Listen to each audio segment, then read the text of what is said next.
வக்ரதுண்ட மகாகாய சூரிய கோடி சமப்பிரபக அபிக்னம் குருமே தேவ சர்வ காரியேஷு சர்வதா. எந்நாட்டுடைய சிவனை போற்றி, என் நாட்டவர்க்கும் இறைவா போற்றி. நண்பர்களே, இந்த புத்தம் புதிய காணொலியில் உங்கள் அத்துணை பேரையும் வரவேற்பதில் மிக்க மகிழ்ச்சி கொள்கிறேன். இன்றைக்கு நம்ம பார்க்க போகின்ற ராசி கடகம். என்ன தலைப்பு? ரொம்ப சுவாரஸ்யமான தலைப்பு. சுவாரஸ்யம்னு ஒரு பக்கம் சொன்னாலும் மிகவும் கவனமாக இருக்க வேண்டிய ஒரு தலைப்பு. அதாவது இன்றைய கால சூழ்நிலையில் பல குடும்பங்கள் சிதறுவதற்கான one of the main reason, ஒரு முக்கிய காரணம் தேவையில்லா உறவுகள்.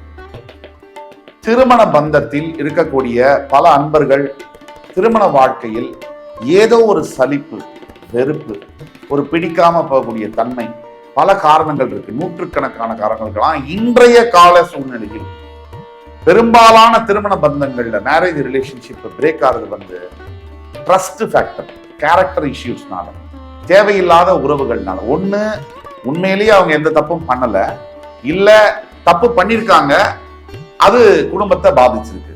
இது ரெண்டு தான். தப்பு பண்ணாதவங்களை சந்தேகிச்சும் விவாகரத்து நடந்திருக்கு, தப்பு பண்ணவங்களை வெறுத்தும் விவாகரத்து நடக்குது. இதுல எந்தெந்த ஜோதிட ரீதியாக எந்தெந்த அமைப்புகளில் தேவையில்லா உறவுகள் வரக்கூடிய வாய்ப்புகள் இருக்கு.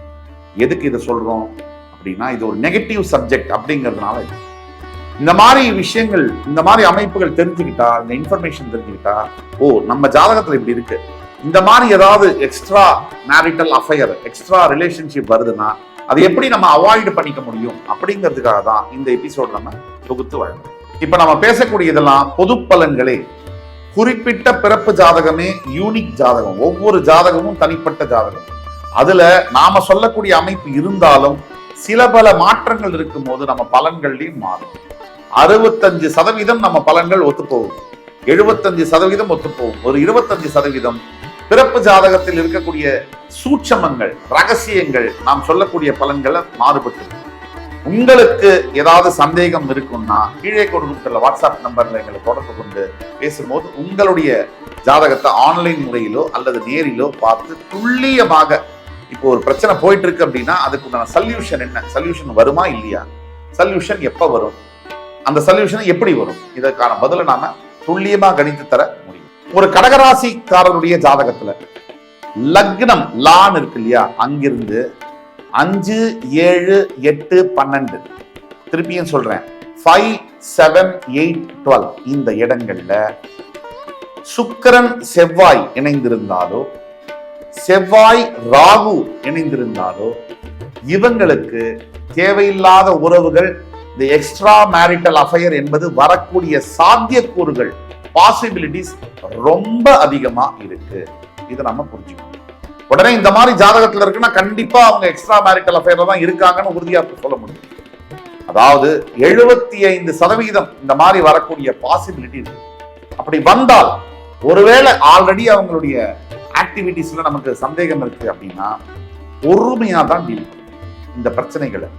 இது ஆத்திரப்பட்டு கோவப்பட்டு நமக்கு இன்னொரு நபருக்கு, அதாவது இன்னொரு பார்ட்னருக்கு மிகப்பெரிய காயத்தை அது விளைவிக்கும், பயங்கர ஹர்ட்டை வந்து காமிக்கும். ஒரு சொந்த கணவர் தப்பு பண்ணிட்டார், மனைவி தப்பு பண்ணிட்டாங்கன்னா அதை விட ஒரு பெரிய காயம் இருக்க முடியாது. ஆனாலும் அந்த சந்தர்ப்பங்களில் கூட குழந்தைகளுடைய எதிர்காலத்தை பாவிச்சு பொறுமையாத்தான் நம்ம டீல் பண்ணணும். அவசரப்பட்டா காரியம் கிட்டிடும். ஏன்னா இந்த அமைப்பே அக்ரஸிவான அமைப்பு. இந்த மாதிரி அமைப்பு இருக்கக்கூடியவர்களுடைய வாழ்க்கையில அவங்கள மட்டும் இல்ல, அவங்களை சுற்றி இருக்கிறவங்களையும் பாதிப்புகளை ஏற்படுத்தக்கூடிய வாய்ப்புகள். இது ஒரு அமைப்பு. கடகராசியில பிறந்து உங்க லக்னத்திலிருந்து 5, 7, 8, 12 சுக்கிரன் செவ்வாயோ, செவ்வாய் ராகுவோ சேர்ந்து இருந்தால் தேவையில்லாத உறவு உங்களை அப்ரோச் பண்ணக்கூடிய வாய்ப்புகள் இருக்கும்போது நீங்க ஜாக்கிரதையா இருந்துக்கணும். அதுக்காக தான் நம்ம சொல்றோம், கவனமா இருக்கும். அதே மாதிரி நீங்க கடகராசி உங்க லக்னத்திலேருந்து பிறப்பு ஜாதகத்துல 7ஆம் இடத்துல ராகு மட்டும் தனிச்சிருந்தாலோ அல்லது சுக்கிரன் ராகு சேர்ந்து இருந்தாலோ இந்த தேவையில்லாத தொடர்புகள் வரும். ஒன்று, உங்களுக்கு உங்களுடைய ஒரு என்ன சொல்றது, ஒரு ஒரு உங்களுடைய வாழ்க்கை முறைக்கு சம்பந்தம் இல்லாத நபருடைய தொடர்பு, உங்களுடைய ஒரு என்ன சொல்றது, உங்களுடைய ஒரு தரம் இருக்கும், நீங்க ஒரு தரத்துல இருப்பீங்க, அதற்கு சம்பந்தம் இல்லாத ஒரு நபருடைய தொடர்புகள் வரக்கூடிய வாய்ப்புகள் உண்டு. இதை நீங்க கவனமா இருந்துக்கணும். இந்த மாதிரி சமயங்கள்ல சந்தர்ப்பங்கள்ல ஒரு ஆணாக இருந்தாலோ பெண்ணாக, நீங்க ஆண் கடகராசியோ பெண் கடகராசியோ இருக்கீங்க, உங்க சுய ஜாதகத்துல 7ஆம் இடத்துல ராகு தனிச்சிருந்தாலோ அல்லது சுக்கிரன் ராகு இணைந்திருந்தாலோ, யாராவது ஒரு ஆண் இல்ல ஒரு பெண் வந்து, நீங்க ஒரு ஆண் கடகராசி அன்பர்னு வச்சுக்கோங்க, உங்க சுய ஜாதகத்துல உங்க லக்னம் இருக்கிற இடத்துல இருந்து 7ஆம் இடத்துல ராகு தனிச்சிருந்தாலோ சுக்கிரன் ராகு சேர்ந்திருந்தாலோ, ஏதோ ஒரு உங்க தரம்க்கு சம்பந்தம் இல்லாத ஒரு பெண் வந்து உங்களை தொடர்புக்கு கொள்ள முயற்சி பண்ணுவாங்க, உங்களை வந்து அணுக முயற்சி பண்ணுவாங்க. தவறான ஒரு உறவுக்கு அது வழிவகுக்க கூடும். அங்க நீங்க ஜாக்கிரதையாக கவனமாக இருக்க வேண்டும். அதுதான் எங்களுடைய வேண்டுகோள். அதே மாதிரி நீங்க கடகராசி, உங்க பிறப்பு ஜாதகத்துல லக்னத்துல இருந்து 12th ஹவுஸ் 12ஆம் வீட்டுல சந்திரன் மற்றும் சுக்கிரன் இணைஞ்சிருக்காங்கன்னா, கண்டிப்பாக உங்களுடைய வாழ்க்கையில தேவையில்லாத உறவுகள் உங்களை வந்து சேர்ந்து பற்றி கொள்ளும். அதனால குடும்பத்துல மற்றும் நிம்மதியில பணத்துல மிகப்பெரிய பிளவுகள் வரக்கூடிய வாய்ப்புகள் இருக்கு. இதெல்லாம் ஏன் சொல்றோம்னா, இன்னைக்கு காலகட்டத்துல வாழ்க்கை சூழ்நிலையில எக்ஸ்ட்ரா மேரிட்டல் அஃபேர்ஸ் அப்படிங்கிறது மிகவும் பெருகி இருக்கு. அதாவது சமுதாயம் ஃபுல்லா இருக்கு. ரொம்ப கவனமாக இருக்க வேண்டும். பல குடும்பங்கள் இன்றைக்கு அழிந்து போவதற்கான காரணங்கள், பல குழந்தைகளுடைய எதிர்காலம் கேள்விக்குறியாவதற்கான காரணங்கள் இந்த எக்ஸ்ட்ரா மேரிட்டல் அஃபேர்ஸே. இதை நீங்க ஜாக்கிரதையா அணுகலைன்னா, பெண்ணாக இருக்கட்டும், மனைவியாக இருக்கட்டும் அல்லது கணவனாக இருக்கட்டும், 2 பேருமே ஆப்போசிட் பார்ட்னர் தப்பு பண்ணாலும் சரி, நீங்க தப்பு பண்றதுக்கு முன்னாடி உங்களை நீங்க கரெக்டா வச்சுக்கோங்க. ஆப்போசிட் பார்ட்னர் தப்பு பண்ணிட்டாங்கன்னா ரொம்ப கவனமா அதை நீங்க டீல் பண்ணணும். குழந்தைகளுடைய வாழ்க்கையும் அனுசரிச்சு இதை மாற்ற முடியுமா அப்படின்னா, ஒண்ணு அதை மாத்திடணும், அதை திருத்திடணும், அந்த தப்பை திருத்திடணும், மன்னிச்சிடணும். இல்ல அந்த இடத்துல இருந்து குடிபெயர்ந்து வேற இடத்துக்கு போய் குடும்பம் சூழ்நிலை வந்து மாறிடுச்சுன்னா நிம்மதியா ஆகும். அதை விட்டுட்டு அதே இடத்துல இருந்தீங்கன்னா இன்னும் மொத்த குடும்பத்தையும் அதை பாதிக்கக்கூடிய, எந்த தவறும் செய்யாத குழந்தைகளை பாதிக்கக்கூடிய, இன்னைக்கு அதுதான் நடக்குது. எதுவுமே தப்பு செய்யல அந்த குழந்தைகள், அப்பா அவர் தப்பு பண்றாரு இல்ல அம்மா தப்பு பண்றாங்கன்னா குழந்தைகள் தான் பாதிக்கப்படக்கூடிய.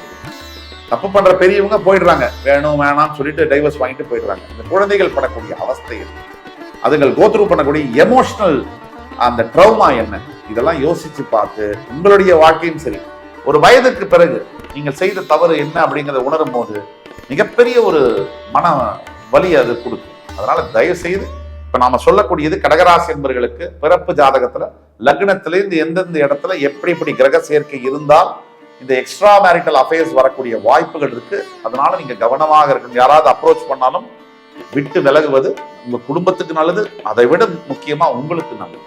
அதே மாதிரி கடகராசி, நீங்க உங்க பிறப்பு ஜாதகத்துல லக்னத்துக்கு 7ஆம் இடம் அதிபதி, லக்னத்துடைய 7ஆம் இடம் களத்திரஸ்தானத்துக்கு அதிபதி 6, 8, 12ஆம் வீடுகளில் மறைந்திருந்தாலோ பாவ கிரக சேர்க்கை பெற்றிருந்தாலோ நிச்சயமாக தேவையில்லாத பழக்க வழக்கங்கள் ஏற்படக்கூடிய வாய்ப்பு. நீங்க எப்படின்னா, எல்லாரும் நல்லவங்க தான் பிறக்கும் போது சந்தர்ப்பங்களும் சூழ்நிலைகளும் ஒரு மனிதனை மாற்றுகிறது.